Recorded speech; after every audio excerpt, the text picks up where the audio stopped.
in Gaza. I think that ground has been sufficiently covered. I want to look rather at what happened in Gaza and why now there's grounds for genuine hope that we can do something practical to effect change. Maybe not end the occupation, but to at least make significant inroads in ending the occupation.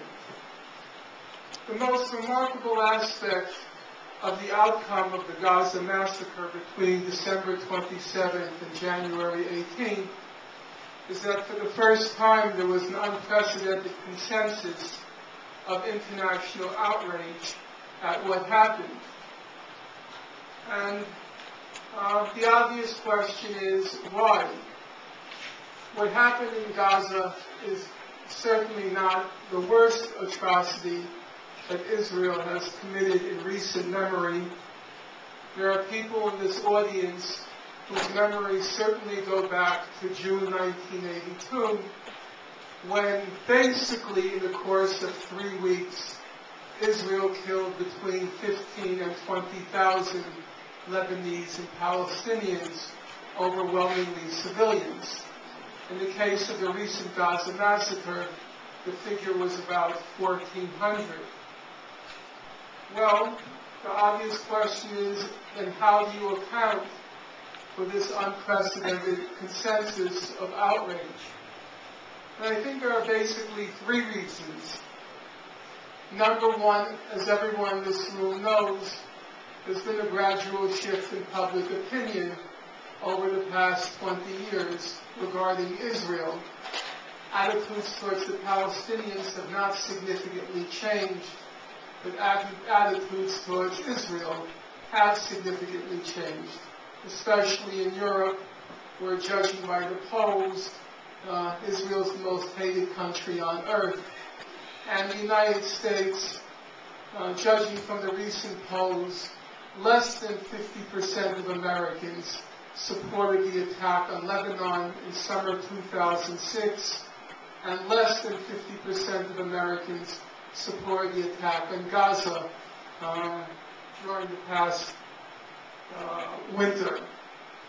Secondly, another aspect that's changed has been the sheer density of Israeli massacres.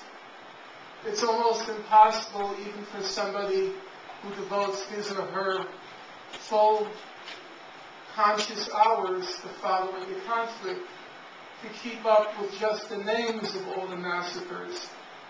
There's summer rains, autumn clouds, cast lead. If there were any truth, of course, they would be called Operation Attila the Hun, Operation Genghis Khan, and Operation Murder Incorporated. But they come with such rapidity of late that it's hard to keep up with them, and have also created a great deal of animus in Israel. And finally, in the case of the last massacre, there was just the sheer cowardice of it. Gaza was attacked not despite the fact, but because it was completely defenseless. And the Israelis completely understood that the Gazans didn't have the means, the wherewithal to resist the overwhelming firepower commanded by Israel. Now, the most striking place, in my opinion, that registered this consensus of outrage were the human rights organizations, the mainstream human rights organizations, which produced voluminous reports on the Gaza massacre. Amnesty International produced not one, but 2 massive reports on the Gaza massacre. Human Rights Watch produced not one, but 2 massive reports on the Gaza massacre. The Physicians for Human Rights in Israel also produced 2 reports. The National Lawyers Guild, the UN Secretary General's Office, the Arab League's Dugard Committee, and forthcoming the Goldstone Committee. Now, so far, most of you are probably thinking, so what? So many words, so many pieces of paper, so many trees lost. But there really is a so what. First of all, it was quite extraordinary how condemnatory these human rights organizations were of Israel. On every single aspect of Israel's propaganda, the human rights organizations categorically rejected all of Israel's claims. On the matter of their claim about giving warnings, on the destruction, the deaths, the use of white phosphorus, the human rights organizations across the board rejected all of Israel's defenses. Obviously, time doesn't allow me now to go through in any great detail, but I want to just read one particular point of these reports. As everybody knows, the main claim that Israel was making in defense of its attacks in Gaza, or in defense of the death and destruction which were wrought, was the claim that Hamas was using human shields. And that became almost a accepted wisdom of what happened in Gaza. So just allow me to quote from Amnesty International in its report that it released last week, in which it addressed in great detail this question of the human shields.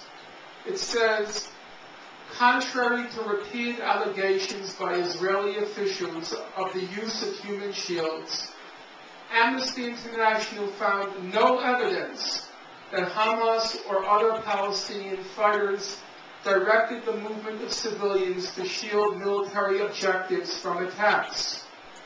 It found no evidence that Hamas or other armed groups forced residents to stay in or around buildings used by fighters. Excuse me, let me just take off these glasses. Nor that fighters prevented residents from leaving buildings or areas which had been commandeered by militants. Amnesty International delegates interviewed many Palestinians who complained about Hamas's conduct, and especially about Hamas's repression and attacks against their opponents, including killings, torture, and arbitrary detentions, but did not receive any accounts of Hamas fighters having used them as human shields. In the cases investigated by Amnesty International of civilians killed in Israeli attacks, the deaths could not be explained as resulting from the presence of fighters shielding among civilians, as the Israeli army generally contends. And it goes on at some length.